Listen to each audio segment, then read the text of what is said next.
Det er det som inneholder den bønn av Jesus som kalles hans ypperste prestelige bønn. Og der skal vi lese da. Vi begynner på vers 1 igjen og leser om igjen det vi gjennomgikk sist år. Vi leser i Jesu navn. Da talte Jesus og løftet sine øyne mot himmelen og sa: Far, timen er kommet. Herliggjør din sønn, for at din sønn kan herliggjøre deg, like som du har gitt ham makt over alt kjød, for at han skal gi evig liv til alle dem som du har gitt ham.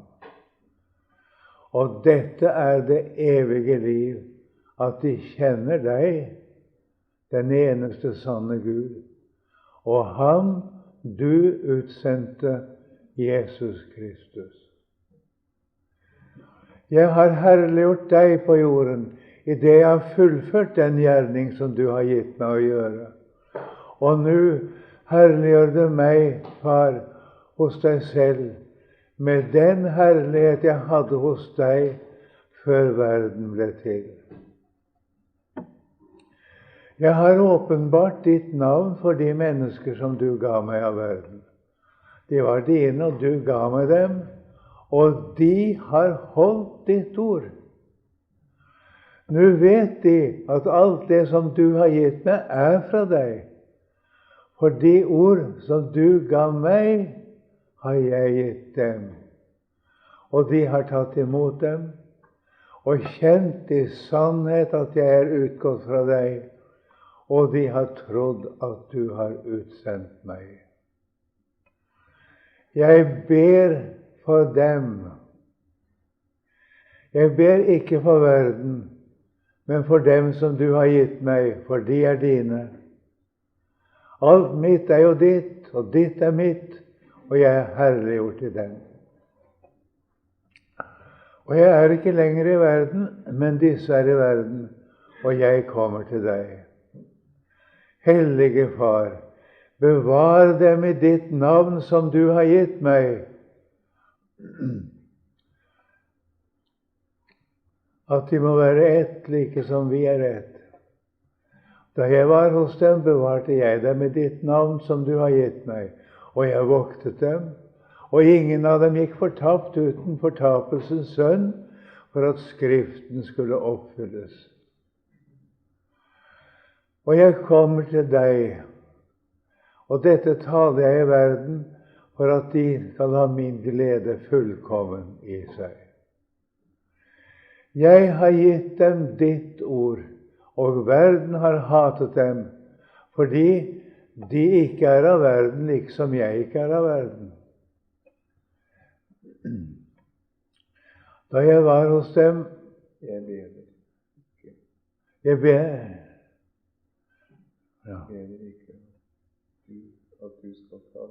jeg ber ikke at du skal ta dem ut av verden, men at du skal bevare dem fra det onde. De er ikke av verden, like som jeg ikke er av verden. Jeg har gitt dem ditt ord, Hellige Far. Hellige dem i sannheten, ja, ditt ord er sannhet.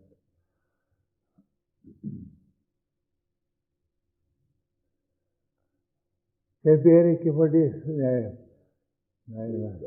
like som du har utsendt meg til verden, har jeg utsendt dem til verden. Og jeg helliger meg for dem, for at også de skal være helliget i sannhet.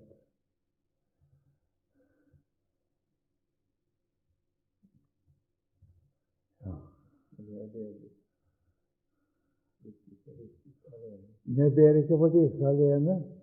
Ja, jeg ber ikke bare for disse, men også for dem som med deres ord kommer til tro på meg. At de må være ett, like som vi er ett. Jeg i dem og du i meg. At de må være ett i oss, så verden kan tro at du har utsendt meg. Og den herlighet som du har gitt meg, den har jeg gitt dem, for at de skal være ett, like som vi er ett. Jeg i dem, og du i meg, at de skal være fullkomment rett, så verden kan kjenne at du har utsendt meg, og elsket dem, like som du har elsket meg. Far, jeg vil at de som du har gitt meg, skal være hos meg der jeg er, for at de skal se min herlighet som du har gitt meg, fordi du elsket meg før verdens grunnvoll ble lagt. Rettferdige Far, verden har ikke kjent deg, men jeg har kjent deg, og disse har erkjent at du har utsendt meg. Og jeg har kunngjort dem ditt navn, og jeg vil fortsatt kunngjøre dem det, for at den kjærlighet som du har elsket meg med, skal være i dem, og jeg i dem.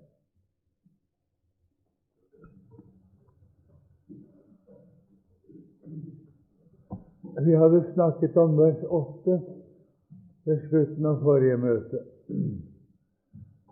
Og der sier altså Jesus det at jeg har gitt dem ditt ord, eller det ord som du ga meg, har jeg gitt dem. Og de har tatt imot dem. Og det er et veldig budskap i det. Tenk på at det som Jesus har fått fra sin far, det ga han sine disipler. Og det er det ord de har talt til oss. Det er ikke hvilken som helst tale vi møter i Det nye testamentet, men det er den tale som Gud har gitt sin egen sønn. Den har han gitt videre til oss. Og de som hørte den tale, de tok selv imot den. Og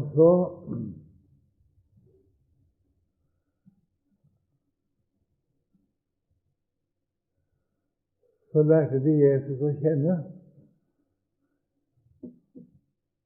og de forkynte ham da videre til oss.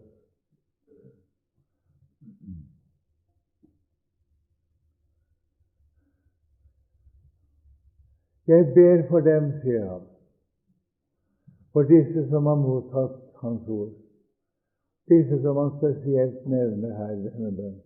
Jeg ber for dem. Jeg ber ikke for verden. Det betyr ikke at Jesus ikke kan be for verdslige mennesker, for det gjør han nok. Han ber nok om at vi skal bli frelst. Men i denne bønnen altså, denne yppersteprestlige bønnen, her ber han ikke for verden, men her ber han for dem som har tatt imot det ord som Faderen ga sin egen sønn, og som de har trodd, og de har erkjent hvem han er, og de har trodd ham på hans ord. Dem er det Jesus ber for. Og han ber særskilt for alle som tar imot ham. Det er stort å vite det.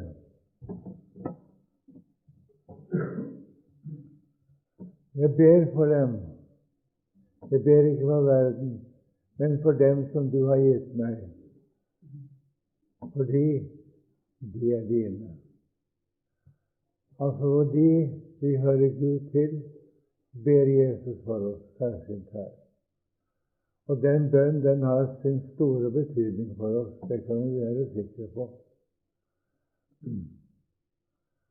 Alt mitt er jo ditt, sier Jesus videre, og ditt er mitt, og jeg er herliggjort til dem.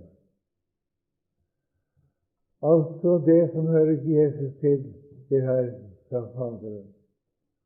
Det er Faderens, det som er Sønnens, og det som er Sønnens, det er også Faderens. Alt mitt er ditt, og ditt er mitt. Det er et ord vi ikke kan grunne ut i grunnen, men den sier noe veldig om dette som Jesus taler, og hva det betyr for oss. og jeg er herliggjort i dem, sier han.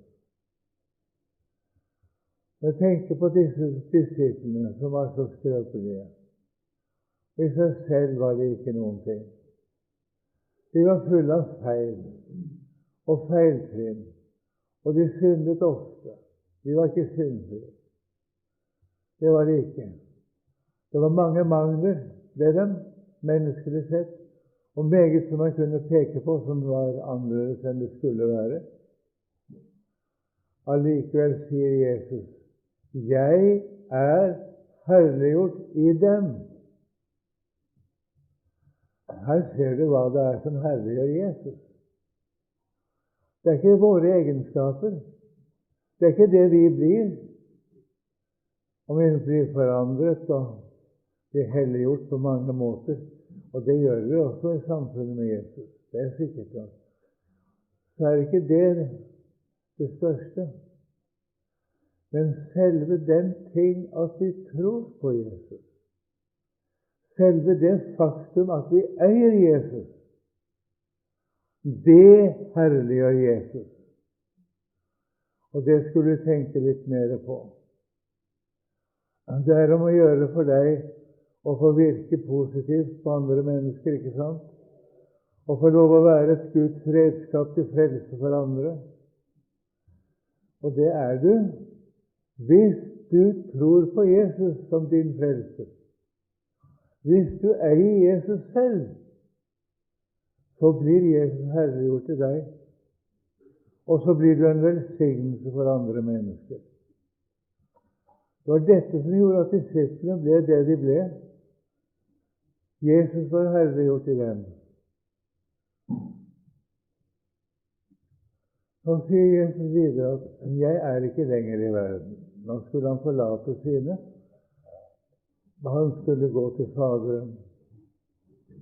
Men først skulle han lide og dø for våre synder. Det var en grusom ting det som forestod for Jesus. Og han var redd for det også, menneskelig sett. Han gråt. Det står han har i sitt kjøtts dager med sterkt skrik og tårer båret frem bønner til ham som kunne fri ham fra døden, frelse ham fra døden. Og han ble bønnhørt for sin gudsfrykt. Men hva Jesus sto foran nå, det er mer enn vi kan ane. Og det sier han ikke noe om her. Han sier bare at nå skal han forlate disiplene, og han skal gå til sin far. Han skal og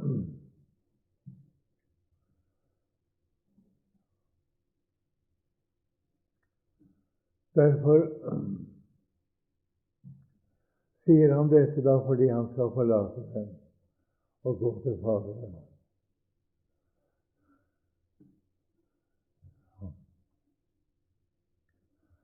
Da ber han for sine disipler. De blir alene nå, uten Jesu nærvær. De blir alene, og det har de ikke vært før. Og derfor ber Jesus særskilt for dem. Hellige Far, hellige dem i ditt navn som du har gitt meg. Der sier Jesus det altså. Dette som det går tilbake på navn, ikke på disiplene. Han ber ikke at han skal hellige disiplene som Jesus har gitt ham. Skjønt det er riktig nok at de er gitt av Faderen til Jesus, de. Men han snakker om navnet her.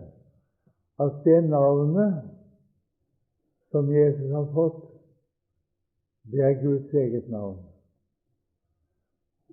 Og det navnet ber han om at vi skal bli helliget i. Helliget i det navnet som han har fått av sin far. For at vi skal kunne bli ett som Faderen er ett med Sønnen.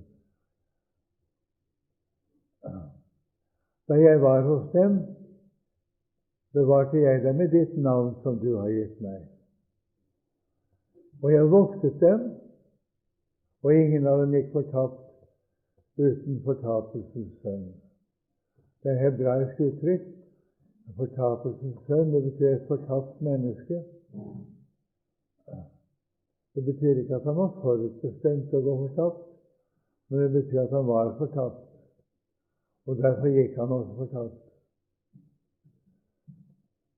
Og det var for at Skriften skulle oppfylles. Det var forutsagt i Guds ord at en av de 12 skulle forråde Jesus, og han skulle gå fortapt fordi han forherdet seg mot Jesus. Og det var en prosess som gikk gjennom hele hans liv. Det var ikke bare på slutten at Judas gjorde dette, men han var jo en tyv. Han stjal av pungen som han hadde. Han var kasserer. Og han stjal av det de her eide. Og Jesus visste godt om det, men han sa ikke noe. Og ikke sa han noe til de andre om det han visste heller. Så Judas, han fikk lov å utfolde seg som han ville. Og han fikk utfolde seg mer enn noen av de andre. Det er et alvorlig tegn når Herren ikke irettesetter en kristen. Når Herren ikke advarer en kristen. Når en kristen kan gjøre alt det han vil, og som han vil, uten å bli advart. Det er et tegn på at da er han på avvei. Da er han på fortapelsens vei. Og det sier Salme 73 litt mer om. Og den salmen kan jeg hende vi skal ta opp en gang også her på Kilden igjen. Jeg har gjort det før, og vi kan gjøre det igjen. Men det er altså et alvorlig ord, dette å være en fortapelsens sønn. Det er et fortapt menneske. Et menneske som ikke blir advart av Herren med, og som kan utfolde seg som han vil. Det er begynnelsen til slutten, og det tar en ende med forferdelse. Så sier Jesus igjen, jeg kommer til deg, og dette taler jeg i verden, for at de skal ha min glede fullkommen i seg. Altså, Jesus taler for disiplenes skyld. Det han sier om seg selv og sitt komme til Faderen, det sier han med tanke på at det skal være til trøst for disiplene. Og det skal vitne om hvem Jesus er for dem, og hvor han går hen. Han går til Faderen. Og dette taler jeg i verden, for at de skal ha min glede fullkommen i seg. Altså det skal være en glede at Jesus går til Faderen. Og det skal være en glede for oss når vi leser denne ypperste prestelige bønnen. Det som Jesus sier han gjør. Han går fra disiplene til Faderen. Men han glemmer ikke disiplene. Det gjør han ikke.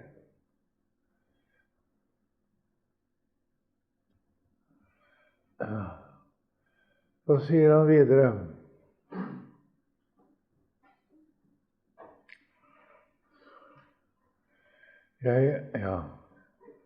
og det er nå det lyder da.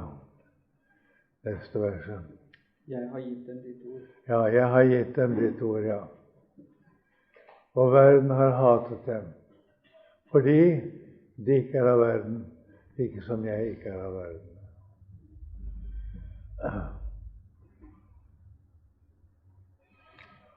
Denne verden tåler ikke at Herrens ord blir gitt oss. Hvis vi får ta imot Guds ord på samme måte som disiplene gjorde, vil vi også oppleve hat fra denne verden. Motstand fra såkalte kristne. Den verste motstand vi møter, er ikke fra den åpenbare gudløse verden, men det er fra folk som bekjenner seg som kristne, og som begynner de spiller en stor rolle som kristne. De vet hva de skal være, og de vet hva de skal gjøre, og de får det til, mener de. Og der har vi våre verste motstandere som kristne. blant de som bekjenner seg som kristne. Jesus sier at han ber ikke om at Faderen skal ta dem ut av verden. Det kunne jo ligge nær å be om det, for denne verden er farlig for disse som er igjen. Og Jesus visste det var farlig å la dem være igjen i verden. Men han visste også at han ville komme til å be for dem. Han kom til å verne om dem, og han kom til å føre dem frelst hjem til slutt. Det visste han. Men derfor ber han ikke at Faderen skal ta dem ut av verden, men at han skal bevare dem fra det onde. De er ikke av verden, like som jeg ikke er av verden, sier han.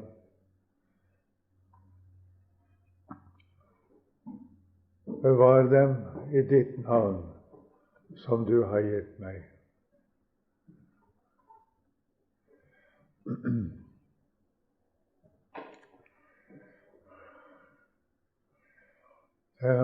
Ja, det neste som kommer, det er altså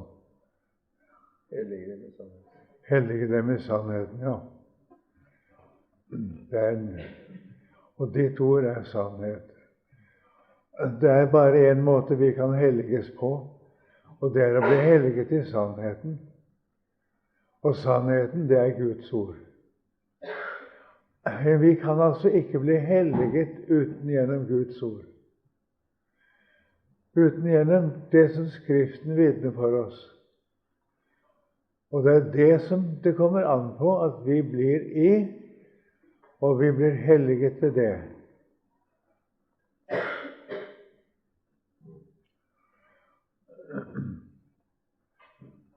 Så understreker Jesus da at det som er sannheten, det er ditt ord, det er sannhet. Så går han over til å si, eller sammenligne apostlene med sitt komme til verden. Like som du har utsendt meg til verden, sier han, så sender også jeg dem. Og det er et merkelig tale. Vi skal bli sendt til verden på samme måte som Faderen sendte sin egen sønn til verden.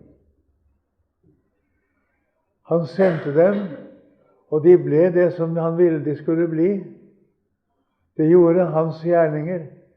De førte videre hans tale. De overlot hans budskap til oss mennesker.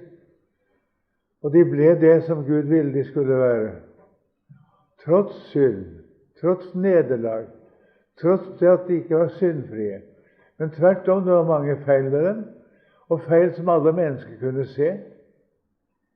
De var ikke syndfrie.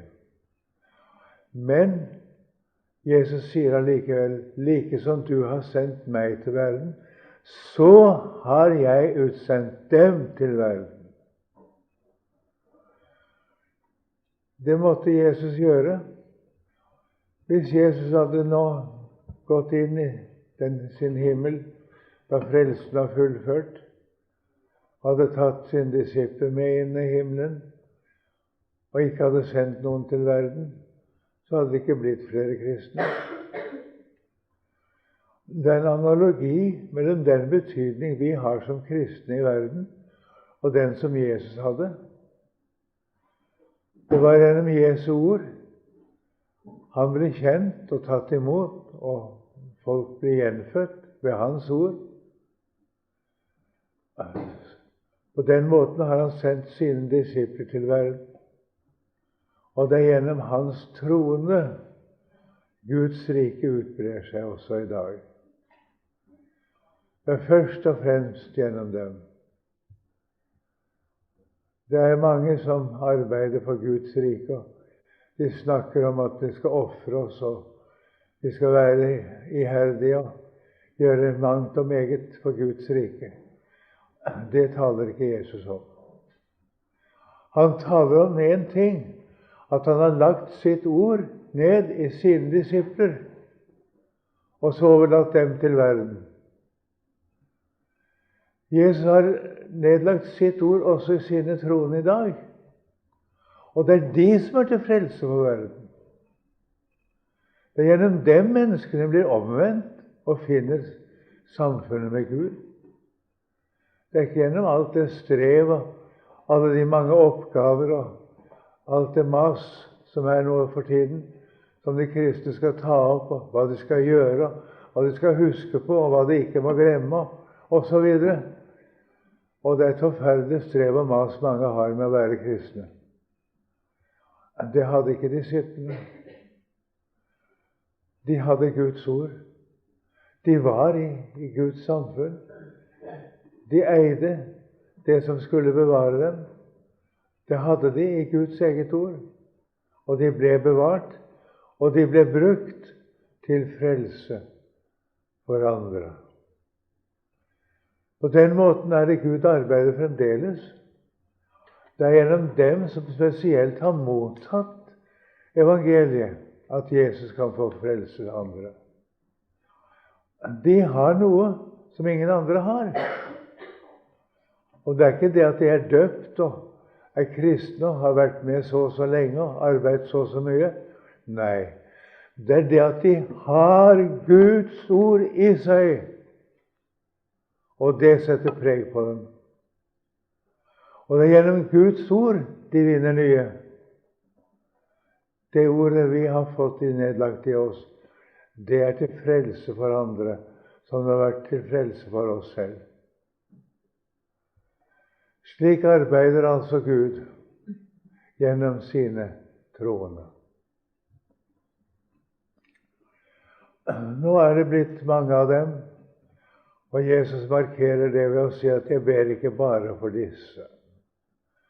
Jeg ber også for dem som ved deres ord kommer til tro på meg.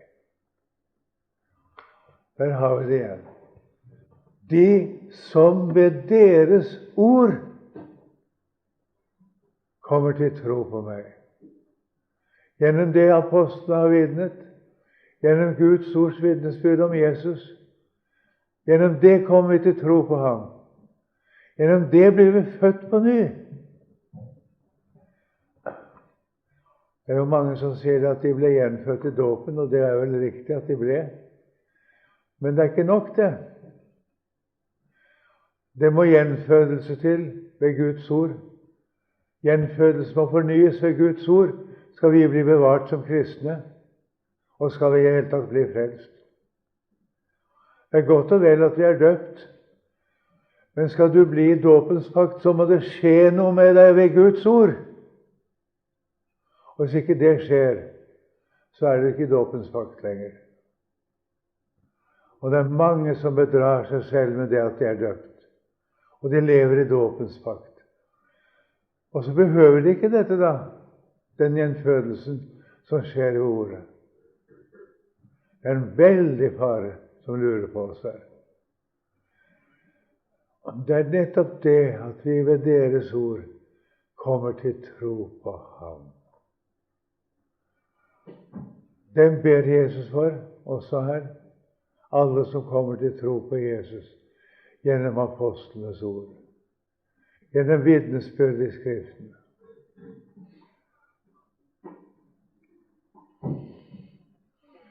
Og så ber han om at de alle må være ett, like som vi. Han ber ikke om at alle må være ens, at alle skal mene det samme. Det er ikke det han mener. At det skal være ensartet, at det skulle være en organisasjon som alle skulle være i, eller være et kirkesamfunn bare. Det ber ikke Jesus om. Men han ber om at vi må være ett, og være det i Gud og i Sønnen, at vi skal være ett. Og det forsterker han i det følgende. Han sier at den herlighet som Faderen har gitt ham, den har han gitt oss. Kan du tenke deg den herligheten?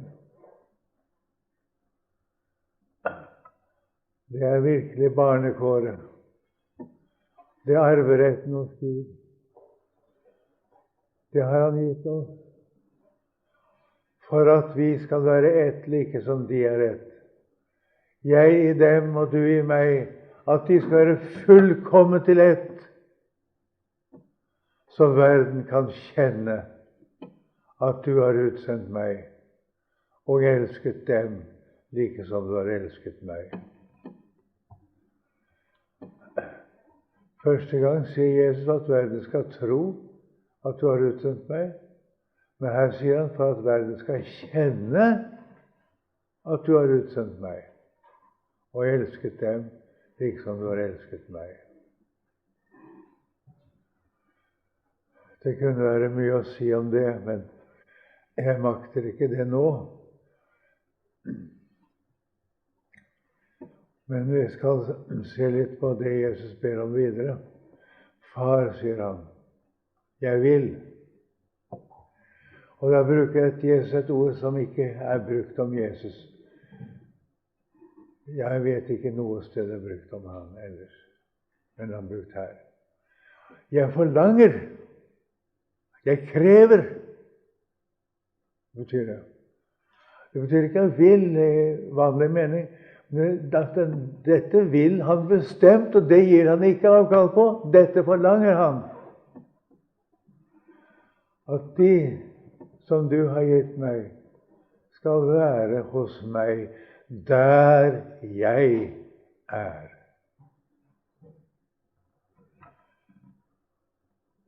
Det er en mektig bønn. Og det har Jesus bedt om for oss alle som tar imot hans ord. Alle som har tatt imot hans herlighet, den som Faderen har gitt Sønnen. Alle gjelder dette. Denne forbønn gjelder oss alle, så sant vi er i troen på Guds løfter. Han ber om at vi skal nå målet hjemme hos ham.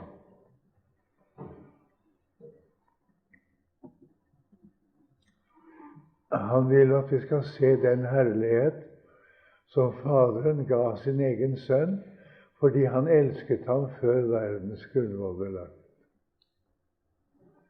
Kan du tenke deg det?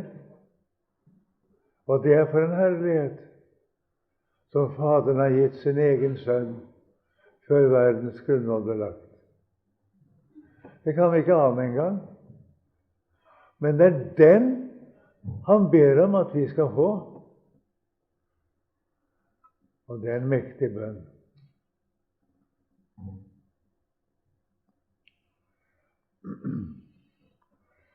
Så slutter han da med å si Hellige Far, eller ja, det er ikke det han sier, men rettferdige Far, sier han. Rettferdige Far. Verden har ikke kjent deg, og det er sant. Det har den ikke. Du møter ikke Gud noe sted i denne verden. Ikke noen ting. Ikke engang i New Age. Der møter han minst av alt, for den er antikrist. Og det blir fullt av bevegelser. Folk som mener de har kontakt med det hinsidige, og som søker kontakter både her og der, med avdøde, med okkulte ting. Det vrimler av slike mennesker i vår tid. Men de er langt fra sannheten. Verden har ikke kjent deg, sier Jesus. Men jeg har kjent deg. Og disse, de som tror på ham, de har erkjent at du har utsendt meg. Det er det han sier om sine troende. Vi har erkjent, vi har forstått med vårt hjerte at Faderen sendte sin egen sønn da han sendte Jesus til verden. At Jesus er Guds egen sønn. Det er vår erkjennelse.